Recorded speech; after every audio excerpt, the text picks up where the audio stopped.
I think it's pretty safe to say that Phase 4 of the MCU is a little divisive. It's an oversimplification of events, but yes. In a post-Endgame world, the internet almost seems like it's eager to see the multimedia juggernaut fall from grace. Obviously, Phase 4 is not perfect, but I think it's treated unfairly in comparison to Phases 1 through 3. A lot of the critique tends to retroactively put the Infinity Saga on a pedestal, failing to acknowledge that even some of their favorite installments had ample flaws of their own. That's why today, we're going to take a look at every MCU film and TV show released in Phase 4. But rather than just complaining about the things I don't like, I want to take a look at the biggest issues plaguing each project and offer up a few changes that would remedy them while playing into the strengths of each piece of content.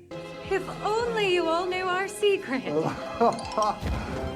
We begin our critique with WandaVision. Releasing at the top of 2021, after the longest ever gap between MCU projects, there was a lot riding on this show. Not only was it the beginning of a new phase, but it was also the first of Marvel's Disney Plus series. And in a lot of ways, the 9-episode miniseries exemplifies the best and worst of what Disney's streaming projects have to offer. The weekly release and central mystery work together perfectly to keep audiences guessing what was really going on. The dozens of Easter eggs and constant cliffhangers made it a joy to watch and theorize from one week to the next, but that also wound up making some of the eventual reveals wildly disappointing. You're Ralph Boner? Maybe they'll retcon it somewhere down the line, but the fact that they had the X-Men universe Quicksilver play a recast version of Wanda's brother, but ultimately had it have nothing to do with the multiverse or X-Men felt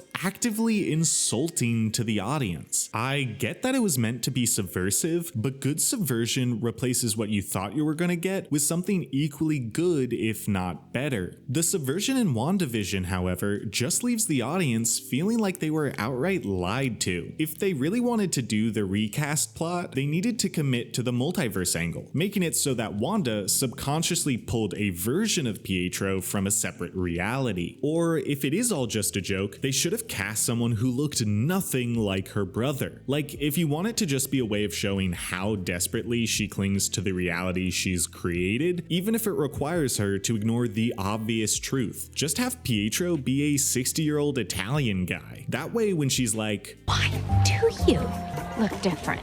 he can be like, It's a me, Mario. The other big issue is how the show itself frames Wanda. For the most part, WandaVision is a beautiful look at a woman moving through the various stages of grief after losing her partner, but it also struggles to decide whether or not we should be angry at Wanda for what she's done. If you want her to remain sympathetic and feel a bit like the victim, then you easily could have made it so that she didn't mean to trap real people in the hex. If most of the people in Westview were created by Wanda in the same way she created Vision and her kids, but then a few real people accidentally get trapped, Wanda would come off as much more justified in her actions. She wouldn't have meant for things to get out of hand, but she ultimately would still have to let go in order to set things right. By contrast, if you legitimately wanted to frame her as the villain, you should lean into the problematic nature of what she is doing, and how it robs so many people of their sentience and free will. Even just implying that the proximity of the Darkhold once Agatha arrives is to blame would go a long way in making it clear how we should feel. The problem is, the show as it stands points out how screwed up what she does is, but then also acts like it's all good once she undoes it. They'll never know what you sacrificed for them. This ambiguity feels unintentional, as it's largely unaddressed. I think if the writing team went back and really committed to framing her as either a tragic hero, an anti-hero, or a straight-up hero turned villain, then the ending could better match the quality of the rest of the show. Sorry, I was texting, and so all I heard was the black guy in Stars and Stripes. Next is Falcon and the Winter Soldier, which is arguably the first time that Marvel ended up choosing the wrong medium for the story it was trying to tell. The narrative of Falcon wrestling with the legacy of Captain America and ultimately taking up the mantle is best suited for a feature-length film. TV shows are best for when you're interested in an ensemble cast and need time to explore them all, or when the main focus is the politics and world like in Game of Thrones. Falcon and the Winter Soldier, however, doesn't even dedicate a lot of time to the secondary title character. Bucky Barnes has one of the most dramatic backstories of any hero in the MCU. His journey to forgive himself and let go of the past easily could have warranted a multi-season show of its own. And while he does get some really impactful character moments, he's mostly pigeonholed into playing the supportive best friend. Additionally, they change Falcon to Captain America in the titles at the end, but totally leave out Bucky. His whole arc is about overcoming his past as the Winter Soldier, but yet he still has to be called that? I just think they easily could have switched the end titles to Captain America and the White Wolf, but the fact that they didn't shows that they kinda just forgot about one of their leads. The villain of the series, who is yet another I'm liberal, but like too liberal so I gotta die character, also is tragically underutilized. A young woman like Carly being forced into the role of radical revolutionary, especially in a post-blip MCU, is a fascinating person to oppose our heroes, but she barely gets any meaningful screen time and is woefully underutilized. Now, don't get me wrong, I really like the story that they have to tell. It just feels diluted by being split up into a mini-series. The only episode that feels like it needed to be its own episode is the second to last one. We get a break from all the action, and Sam is able to do some soul-searching while he rebuilds the family fishing boat, and Bucky gets to flirt with Sam's sister. Other than that, however, there's no reason to string the story out as long as they do. A 2-hour movie would allow for better CGI and action, while also excusing the sometimes lackluster exploration of theme. But given the fact that they had 6 whole episodes to explore what it means for a black man to be Captain America, the ultimate conclusion that the people responsible for systemic inequality just need to do better feels kind of lazy. What if I was a robot and I didn't know it? The machine would melt you from the inside out. Please move along, sir. Next, we have Loki Season 1, which suffers from somewhat similar issues. I personally think it makes sense as a TV show, but the structure of the season failed to lean into this as much as it really needed to. The concept of Loki working with the Time Variance Authority to track down a different variant of himself is a brilliant concept, and unlike Falcon and the Winter Soldier, it inherently lends itself to episodic story structure. And then I learned it would be 6 episodes long. Due to the limited number of episodes, Loki ironically doesn't really have any time to play around with its most interesting concepts. Unlike Doctor Who, which is able to delve deep into obscure sci-fi ideas in each episode, Loki has to brush over a lot of how the TVA and multiverse work in order to rush through the overarching plot revolving around him and Sylvie. Granted, that core relationship is really compelling, and the character growth we see in both is excellently handled. But if the scope of the story is so limited, why not just make it a movie? The character arc for Loki did not require 6 episodes, and neither did the introduction of Kang, who is set to be the main villain of the Multiverse Saga. The only aspect that really does lend itself to episodic storytelling is Loki working with the TVA, but he stops doing that by the end of episode 2. I think they could have easily streamlined this narrative if they structured it like a chase film. If the inciting incident was Loki's first encounter with the TVA, and the Act 1 break was him teaming up with Sylvie, then you could easily explore both character arcs and have them meet Kang by the end of the runtime. It's a fighting pose. You're a total poser. Not a poser. Next is Black Widow, and I honestly don't have a ton to say about it. The film itself is fine. It has some likable characters, some touching moments, and yes, some admittedly underbaked CGI. But overall, the film itself isn't anything to complain about. Its release date, however, is. This film really needed to be produced and released in Phase 3, coming out somewhere between Civil War and Infinity War. The fact it took this long to give the OG female Avenger a movie is sad, and it ultimately doesn't add anything now that she's no longer a part of the MCU. Granted, if they really wanted to frame this as a farewell to Natasha Romanoff, the script should have been adjusted to feature Yelena as the main character. Okay, it has a lot of pockets. Her reconciling her feelings of abandonment and trying to reestablish a relationship with her surrogate big sister is the most compelling part of the film. She is the one who undergoes the most significant character arc, and while we eventually see it in Hawkeye, Yelena's return after the blip would have been the perfect framing device for the narrative as a whole. Speaking of what could have been, What if? is a show dedicated to this concept, and it's honestly a whole lot of fun. Each of the episodes is their own little vignette, but they also culminate in something greater by the end of the season. It was a great way to truly introduce the concept of the multiverse and how it relates to the specific reality we know in the MCU. My only criticism lies in the fact that they were unable to get some of the major actors back to do the voices. It's awesome seeing Haley Atwell as Captain Carter, but it just feels wrong to have someone else voicing Steve. I know this is more an issue with contracts and not creative direction, but the inconsistency of the casting is what makes the issue stand out. Sadly, all we can do at this point is ask the question: What would have happened if Chris Evans' contract hadn't run out by the time they were producing? What if? Moving on to Shang-Chi. Shang-Chi. Shang-Chi.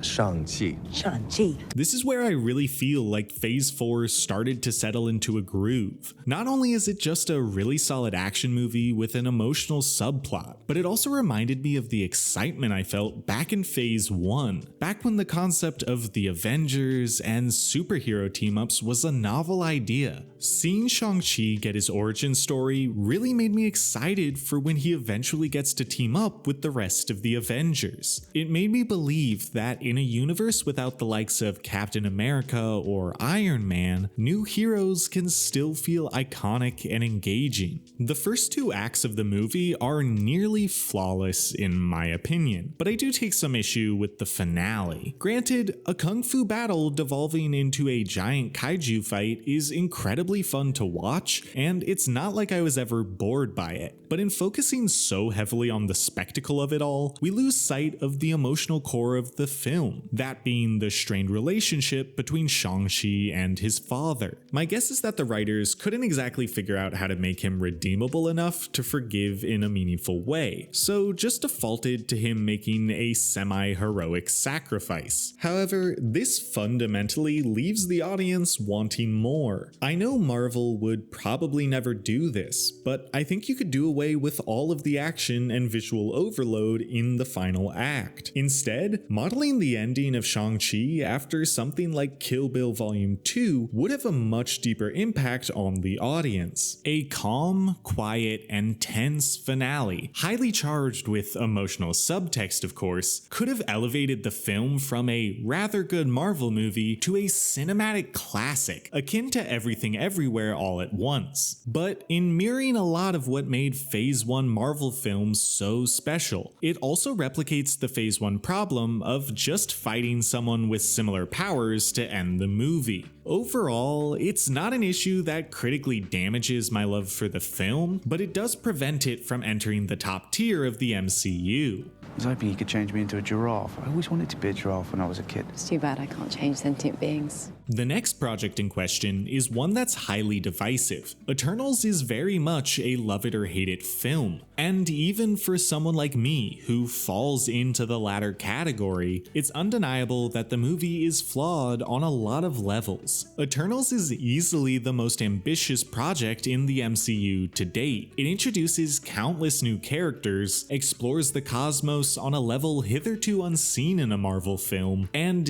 indirectly acts as a somewhat biting commentary of modern-day religion. Unfortunately, much like Icarus when he flew too close to the sun, this movie makes Icarus fly directly into the sun. What I mean to say is that the same ambition that makes me adore this film also is the cause for the vast majority of its problems. Even with the almost 3-hour runtime, it fails to fully deliver on a lot of the potential that it displays. The team is comprised of a compelling cast of characters, but none of those characters really get enough time to shine. The actors all do a great job in portraying a group that is history stretching back thousands of years, but we as the audience don't get enough time to really see what makes them tick. The complex themes they touch on aren't given enough time to be properly analyzed by the film itself. Eternals manages to ask questions like, what is the purpose of life? Is God infallible? And what is the cost of free will? But the film's only real answer is slice and dice the deviants because they're the bad guys, I guess? Eternals, perhaps more than any of the actual TV shows, would make perfect sense as an episodic series. Imagine if each episode was focused on one of the Eternals. That way, we could delve into where they are in the present day while also interweaving flashbacks that flesh out their character and deliver exposition. We'd be given the proper amount of time to invest in each and every character, and the tension that grows between the teammates would be that much more engaging. Richard Madden beautifully conveys how heavy a burden Icarus bears throughout the film, but if the format of the show was episodic, the audience might actually find reasons to side with him rather than just viewing him as a sympathetic antagonist. His high-intensity sunbathing session at the end of the film would have audiences in tears, rather than just feeling like a disappointing end to an intriguing character. We'd also really get to see each character's unique relationship to humanity, making their decisions to assist or stop the emergence that much more significant. On a more practical level, Eternals could actually work well on a limited TV budget. Most of the film was shot in natural locales and focuses primarily on character relationships rather than big action sequences. With a bit of clever camera work and writing, they wouldn't need to splurge that much on most of the episodes, and could save up for a big finale. Even flawed as it is, Eternals is a beautiful film, and even if it doesn't get a direct sequel, the MCU is better off now that the characters and actors of this caliber have been added to its roster. Moving back to Disney Plus shows, we have Hawkeye. While Hawkeye seems cool, like a really nice guy. And while it isn't my favorite MCU show, it's definitely the most consistent. I really appreciate that the stakes are high enough to be interesting, but also low-key enough to just feel like casual television. The main draw is the mismatched personalities of Haley Steinfeld's Kate Bishop and Jeremy Renner's Hawkeye. Any scene with them together is enjoyable to watch, and it's really cool to get a look at what civilian life looks like for an Avenger. The way Clint's time as Ronin comes back to haunt him is probably the best look at superheroes being held accountable that we've had up until this point. Sure, Civil War has larger consequences, but Hawkeye really gets into the emotional toll being a hero/vigilante can take. The main thing that would improve this show is introducing Yelena way earlier. Her chemistry with Kate is Crazy. and Florence Pugh is quickly becoming one of the standouts in the new class of MCU heroes. Okay, sticking with New York, this is where my opinions get a bit controversial. Spider-Man No Way Home is simultaneously the coolest and most disappointing Phase 4 project in my opinion. The third act of the movie is incredible. Some of my favorite memories in a movie theater are going to see the Tobey Maguire Spider-Man films, and I've always been a big defender of Andrew Garfield as the Amazing Spider-Man. Seeing the three heroes team up like that was incredible, and the shot of them all swinging together is flat out iconic, but it shouldn't have been in this movie. See, I like Tom Holland as Spider-Man. I believe the MCU has done a lot with the character, especially when it comes to him interacting with more established Avengers like Steve and Tony. But the one thing they've never given Tom Spider-Man a chance to do is really be alone. Sure, he imposes isolation on himself at the end of the film, and we'll get to my thoughts on that shortly, but most of the film sees him constantly supported by friends, family, and even other Spider-Men. The cliffhanger at the end of Far From Home really got my hopes up. The idea that Peter's identity wouldn't be a secret, and therefore the world would turn against him a la John Wick 3 was fascinating. Forcing this Spider-Man, who up until now has constantly had a support system, to go at it alone would be an incredibly engaging story concept. Instead, we get a little bit of that at the beginning, but it really has no major consequences. It's really just an excuse to get Peter to make the wish that kicks off the rest of the film. Imagine instead if No Way Home was a film about Spider-Man on the run. He can't contact Aunt May, MJ, or Ned because the government is looking for him after the quote-unquote murder of Mysterio. Meanwhile, characters like Scorpion, who were set up in the end credits of Homecoming, could start to hunt him down now that they know who he is. It would isolate Peter and force him to really reckon with the consequences of being a hero. It could be a culmination of everything in his trilogy and have a really downer ending.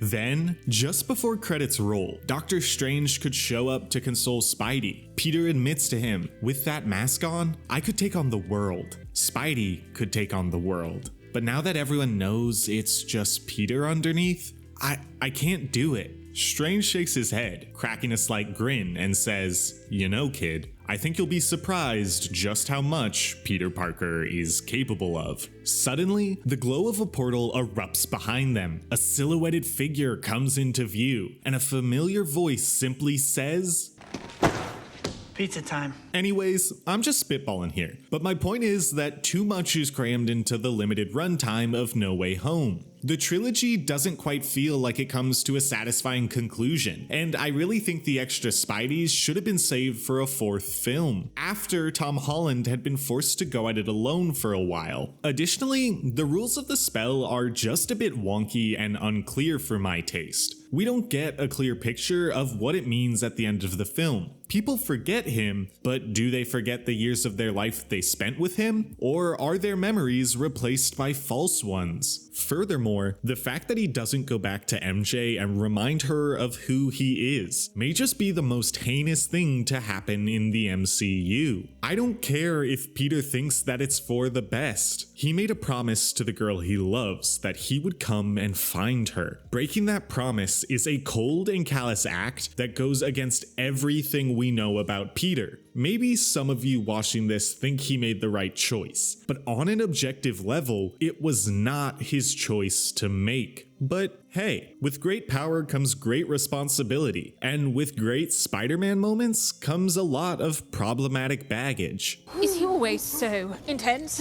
To him, yeah, pretty much. Next, we have Moon Knight, which is inconsistent at times, but is overall a really great show. It's supported largely by the fantastic dual performance of Oscar Isaac. If you thought Poe Dameron had great chemistry with Finn and Rey, just wait till you see the chemistry he has with himself. Moon Knight is at its strongest when it's a psychological thriller with supernatural elements. The pilot is one of my favorite things Marvel has ever done, and at least half the episodes qualify as great. Even the worst episodes are merely mediocre Indiana Jones installments and never really become a chore to watch. My biggest complaint is that I don't really think the third personality was utilized enough in the show. Obviously, it's meant to be a big reveal at the end of the season, but it ultimately falls a little flat because it's not presented prominently as a mystery throughout the main story. Rather than just jumping to when all the action is over, it would have been fascinating to watch Moon Knight act with an uncharacteristic brutality, only for us to slowly realize that we aren't seeing one of the personalities we are familiar with.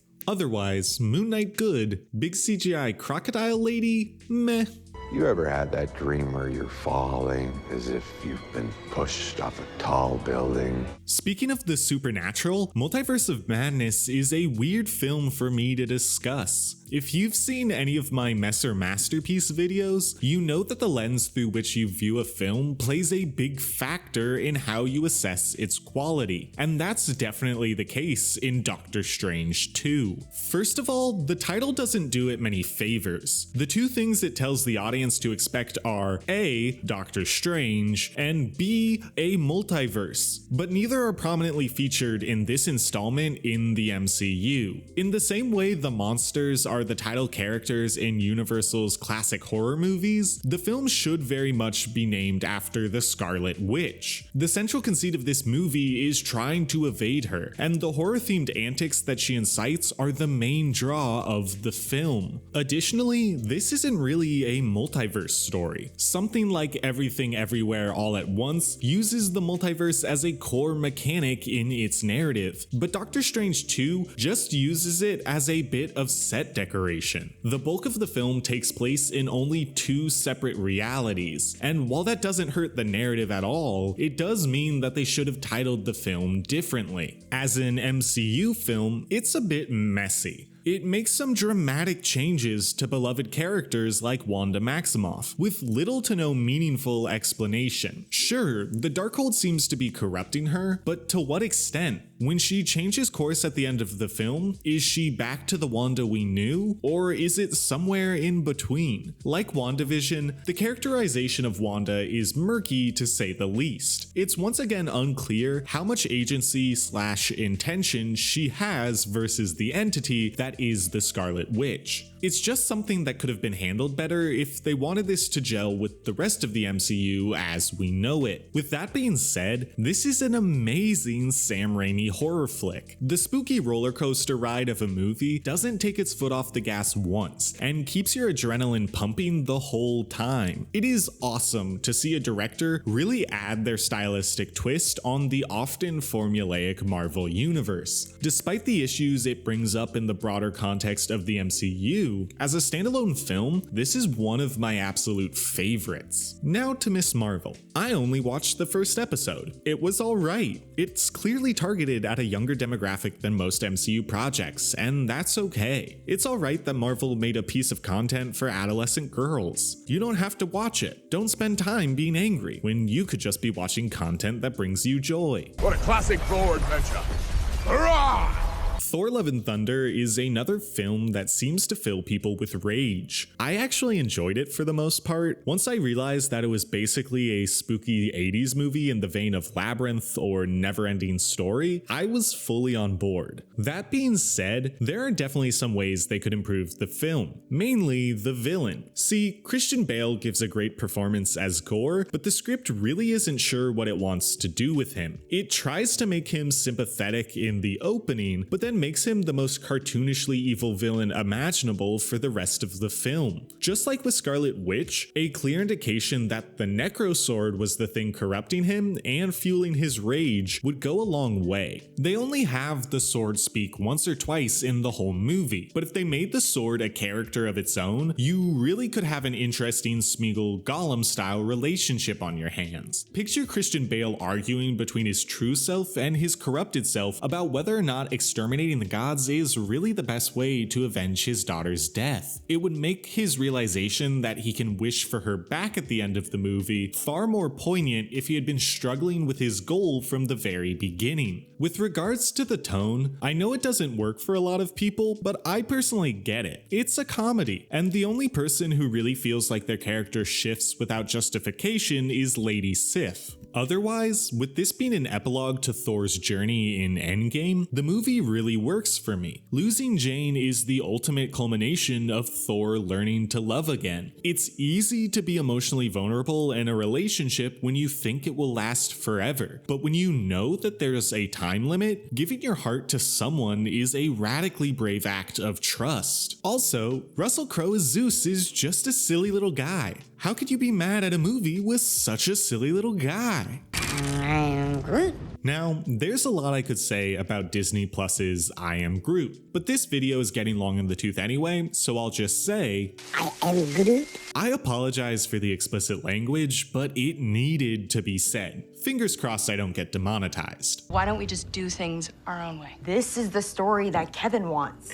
If you've seen my brief defense of MCU Phase 4, you'll know that I was actually a fan of the first 2 episodes of She-Hulk Attorney at Law. It was a fun, low-stakes series that was aimed primarily at a female audience and elicited several good laughs out of me. With that in mind, I soured on the series as it went on. Now, a lot of people just dogpiled on She-Hulk because of their thinly veiled misogyny, but there definitely is legitimate issues with the show. Mainly the unexplained fourth wall breaks. About that, it's true. I am a Hulk. Throughout the show, Jen regularly turns to the camera and seems to acknowledge that she is in fact in a TV series, but this is never really explained. With a character like Deadpool, he starts out as a snarky guy chock full of quips, but doesn't actually address the audience until his mind is fully shattered. Jen, however, has no reason in the text to break the fourth wall, and the mechanic really doesn't add anything to the show. The big finale is that she writes her own ending and shouldn't have to follow the tropes that anyone else does. But this is where the problem truly lies. See, She-Hulk Attorney at Law is so obsessed with what it shouldn't have to be that it doesn't really become anything in its own right. The meta commentary overtakes the actual stakes and emotional core of the story. So even though the confrontation with Kevin is amusing, it doesn't actually have a lot to say thematically. A great example of how to do commentary on tropes in a meaningful way is Glass Onion. The movie consciously subverts the mystery genre, but in doing so, effectively supports its themes of the simplest answer often being the truth, even if we don't want to believe it. I'm excited to see Jennifer Walters in future MCU projects, especially if she appears in Daredevil Born Again, but I just can't help feeling like her introduction missed the mark a little bit.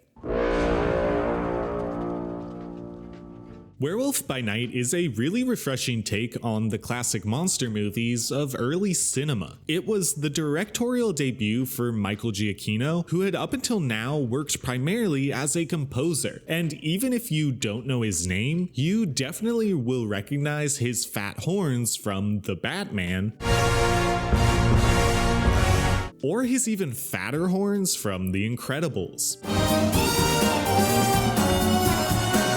Seeing Disney and Marvel give a first-time director a chance to play with the narrative toolbox that is the MCU is really encouraging. It's really common for big corporations to avoid giving artists creative freedom, but a project like Werewolf by Night gives me hope that they're starting to realize that the entertainment business needs new and unique ideas in order to remain a sustainable industry. Sure, you can pump out billion-dollar remake after billion-dollar remake, but you also need to create new properties if you want something to remake 20 years down the line. Werewolf by Night leans harder into genre filmmaking than perhaps any project before it, all while being a unique twist on werewolf fiction. It's one of the better Twilight sequels, falling somewhere between Breaking Dawn Part 1 and Eclipse, with my only critique being that there's only one fat horn in the entire project.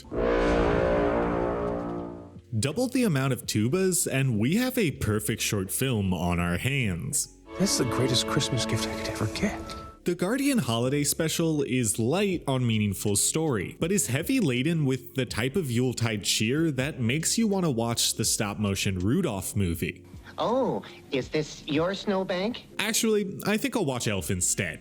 Like any good Christmas special, this outing for the Guardians is a bit cliche and overwhelmingly saccharine, but if you think that's cringe, then I think you're cringe. This comes nowhere near the emotional depth of Guardians 2, however, and I think exploring the dynamic between Quill and Mantis would have made the eventual reveal much more impactful. It's got a lot of great bits throughout the runtime, with the opening song being an especially standout moment, but it ultimately feels a little hollow. I know James Gunn was primarily focused on Guardians 3 and whatever the heck is going on over at DC, but a few more passes at the script could have made this on par narratively with the actual films, even if the budget was lower. I think all future holiday specials should be given to Jon Favreau, who not only kicked off the MCU as we know it, but is responsible for creating the most recent certifiable Christmas classic. Both equally impressive achievements, if you ask me. Nemo drowned her! Right in front of me!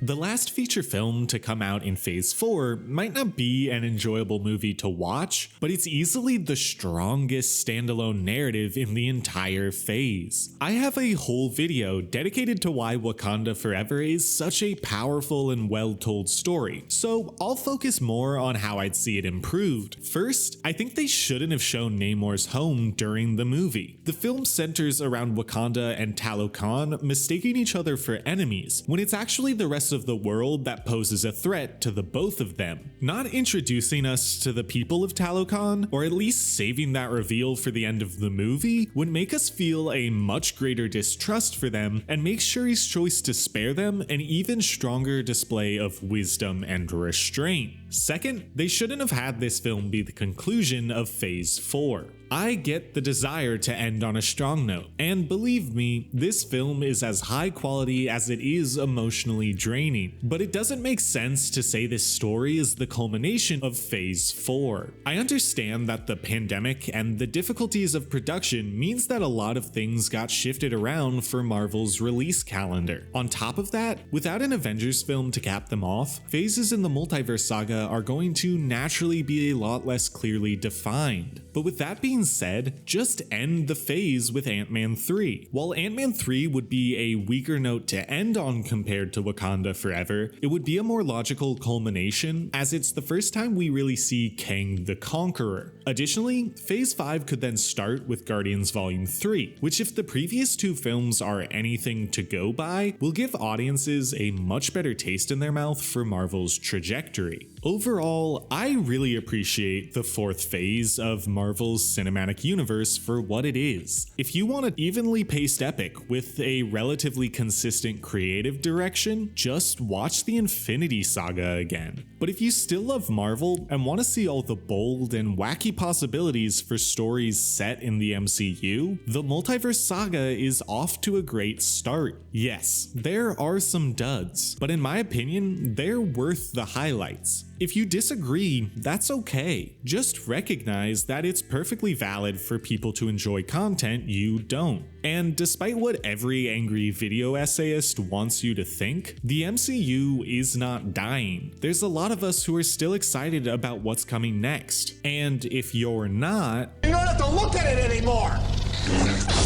There's room to improve, but that doesn't mean there isn't a lot to enjoy. If you're interested in more of my Marvel content or just more video essays, click here. I'm Dylan, and this has been The Writer's Block.